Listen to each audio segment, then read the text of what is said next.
So, hi guys, welcome back to our channel. We have some more true crime for you. This one's a little more in my neck of the woods. Yeah. So, what we're going to do is part one, and we're just going to kind of talk about everything and give you all the background. And part two, we're going to go out and visit the crime scene and talk to the girls. And I have a great interview, one of the lead detectives. It was actually him and his partner that got Jeffrey to confess. So, I'm really excited about that. Yeah.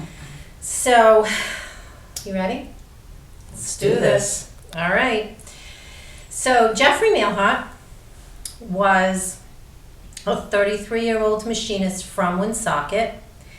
He was arrested for the murder of 3 prostitutes. He had brought all 3 of them back to his house, strangled them, and then he dismembered their bodies in his bathtub, put the pieces into the trash bags, and dispersed them in dumpsters throughout the city.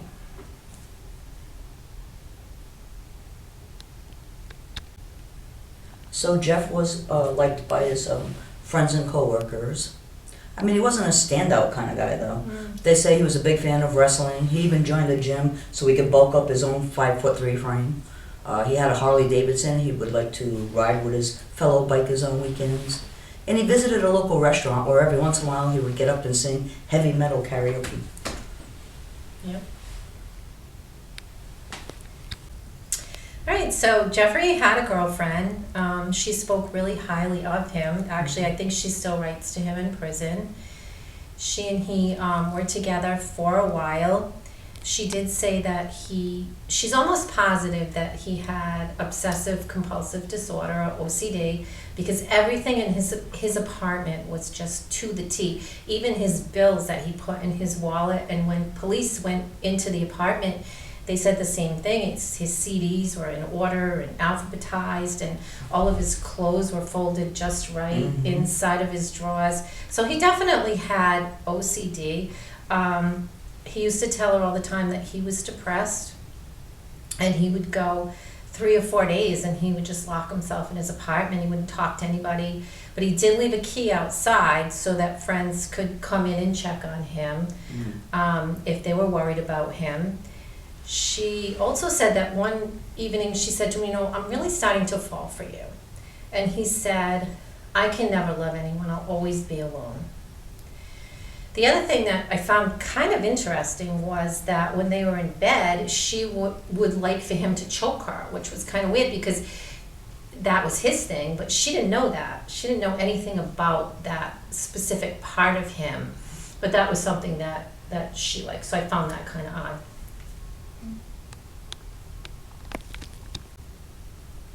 So Jeff grew up in a good neighborhood. His parents divorced when he was 9 years old. At age 17, he loses his mother to lung cancer. And then when he turns 22, he loses his father to the same disease. After he loses his parents, he ends up moving in with his aunt in Lincoln. And then after a while, he goes back to Woonsocket. He gets himself an apartment in a 2-story, 4-apartment building on Cato Street. He lives on the 2nd floor. There was an elderly woman who lived somewhere else in one of the apartments. She ends up dying, so basically he's got the whole building to himself now. So Audrey Harris was Jeffrey's first victim. She was a 33-year-old mother of 3. She was a drug addict, so she took to the streets to support her habit. She would always keep in touch with her mom and check on the kids, even though she moved around a lot. She never was really in one spot. So Jeffrey went to a strip club, the K2U, which was like a big strip club back in the day in Woonsocket, and I guess he had a lot to drink. He picked Audrey up on his way home. They went back to his apartment. She took her clothes off and was on the bed, and he strangled her. And he thought, oh, well, maybe she just passed out, but then she started gurgling, and he's like, oh my God, she's dying. So he got a pillow and he suffocated her. Then he took her body and put it in his bathtub. And then he passed out because he was really drunk. And the next morning he got up and he said, shit, what did I do? And what am I going to do with this body? So he goes off to Home Depot and gets some kind of plastic wrap, and he gets a rug, and he wraps her body up in plastic, rolls her up in the rug, and puts it in his truck. And then he's driving around and he's looking for a place to dump the body, and he's like, I don't know what to do with it. So he brought her back home to his apartment, And then that's when he remembered the episode of The Sopranos where they cut one of the bodies up so that it would be easier to get rid of the body. So then he goes back to Home Depot and he gets a handsaw, and then he just cut her up and he put the pieces in the bags and distributed them around the city at various dumpsters. And that's probably another trip we're gonna take to where one of the dumpsters was too when we go off to do our field trip. Oh, geez. Look forward to that. So 14 months later, Jeffrey picks up and murders 42-year-old Christine Dumont. Christine was the youngest of 8 siblings. No, she was actually the third youngest of 8 siblings. And when she was 15 years old, while playing a game of chicken with one of her friends, she's actually hit by a train. She ends up spending 3 months in a coma, and when she wakes up, she never returns to school. At age 18, she meets Joe. They have their first child together when she's 22. 12 years later, they have a second son. Christine becomes addicted to painkillers and takes her life to the streets. Cut. So she puts herself into rehab like 5 times. So she did try to quit drugs. She did. About a year before she's murdered, she was actually beaten with a lead pipe and left to die. Goodness. Then one night, Jeffrey picks her up, and she meets the same fate as Audrey.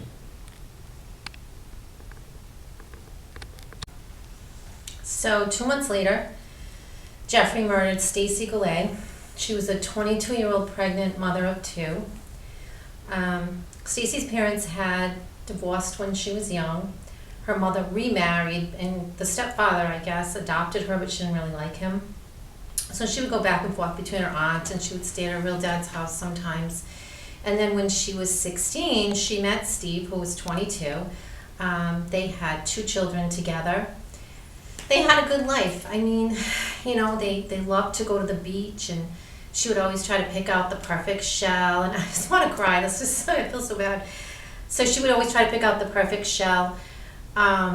They would watch movies. They liked to go fishing together. And he said she was just this little ball of energy, you know, and she was always happy, and she just wanted to live a happy, simple life. Nothing, you know, too much. And then she met some guy who got her hooked on coke, and things just went downhill from there. And So he's some guy. I know, I really can't stand him. I get so mad when I think about it. And so things just kind of went downhill from there. And, you know, Steve still loved her, and he's like, will you marry me? And she said, no, I can't marry you. And he eventually left, and he remarried. But he always wanted to be able to see his children, and he made good money. So he said to her, he said, look, I'll pay all your expenses if you let me still see the kids. He's talking like cable, food, like everything. And at first she agreed, and then her parents talked her out of it, and she took him to court for child support. And he always paid his child support every month, but she still wouldn't let him see the kids. So then one night, out of the blue, she calls up him and his wife, and she said, I need you to babysit. So his wife went and picked up the kids, and then got to be kind of late, and they hadn't heard from her, so they went to her apartment, and a couple of her roommates were there. There was no heat, there was no food, the house was a mess. Her boyfriend's dog had gone to the bathroom all over the house. So we brought the kids home. He called DCYF, and he got custody of the children. Thank God. Yeah, and then Stacy went back to the streets, and less than a year later, she was murdered by Jeffrey. Jeffrey picked her up, and he was paying her for oral sex. I don't know if you can say that on YouTube, but that's what happened. And she said to him, she said, you know, he couldn't finish. And she's like, well, I can't stay here all night. I have stuff to do. And then he strangled her. And that was from his own words in his interview that he said that. So detectives now have 3 missing prostitutes and begin to think they have a serial killer on their hands. I mean, prostitutes are more likely to be the victims of serial killers than any other group. Recently, 2 women on 2 separate occasions filed complaints with the police. They said they were both strangled in a man's apartment. They gave the police his address, and they picked up Jeffrey for questioning. Now, during the questioning, he confesses to the murder of all 3 of these women. Wow. All right, so police have Jeffrey in custody. took a while before they actually got him to confess to the murders. He told them that he had brought a lot of prostitutes to his apartment and strangled them, but they would usually pass out for like 2 or 3 minutes and wake up and they'd either run off or he would put them out of the house. He claims that he didn't mean to kill Audrey, but he did mean to kill the other two. And he believes that if he hadn't been caught, he would have continued to do this. He also claims that usually he was drinking when he did it. He said it was not a sexual thing for him at all. He just felt like he had something inside of him. He didn't know what it was, but he felt like he had something inside of him. Usually when he was drinking, he would do the same chokehold. He even, he showed the detectives how he did it. So he would take his left hand and put it over their neck, but then he would grip his wrist like this and lean backwards. And he was strong because, like you said, he did like the bodybuilding and stuff like that. So when he would lean back and he would strangle them. So he also said that, he, like the past 7 or 8 years, he said that he had really not wanted to bother with anybody. He just wanted to be in his apartment by himself. And although his family was good to him, he had begun to alienate his family as well. He felt depressed. He just had a bad feeling. He didn't know what it was. He said to police that he felt as though he should be dead. He wanted to be dead for a long time. And he did show remorse for the families. He felt bad for the families, but he said he didn't really feel bad for the victims because he felt like he was almost like he was doing them a favor because they were gradually killing themselves anyway. So it was okay then. Yeah, right, so it was, yep. He also kept asking the detectives, he kept saying, what's wrong with me? Like, I think he truly really wanted to know what was going on with himself. He just didn't know. He said, I didn't have any real childhood trauma. He said, my parents died when I was younger, but other than that, I didn't have childhood trauma. He kept saying, what's wrong with me? And they would say to him, well, we're not psychiatrists, we're detectives, so we don't know what's wrong with you. All right, so now I just want to talk a little bit about the paranormal. So we're going to look at Jeffrey. So he obviously had OCD, depression most likely. Now there are entities, the darker entities, that can influence people. I do believe that. They'll move it and they'll take one little thing that's going on with that person and they'll amplify it. And I've seen it happen in cases. Especially people with drug addiction, alcohol addiction. Yes. Anything like that. Easier targets. Yep, they're easier targets, exactly. And they'll just take that and they'll blow it up. Mm-hmm. So now I want to talk about the place where he lived. So wasn't the greatest area. We decided to go one night, Heather and Cindy and I, to check out the house. This had to have been a couple of years ago. Very ominous looking house. You just get a bad feel to that neighborhood. And the house is up on a hill. And you have to walk up the stone staircase to get up there. So the house was empty when we went. And we walked up and kind of looked in the front doorway.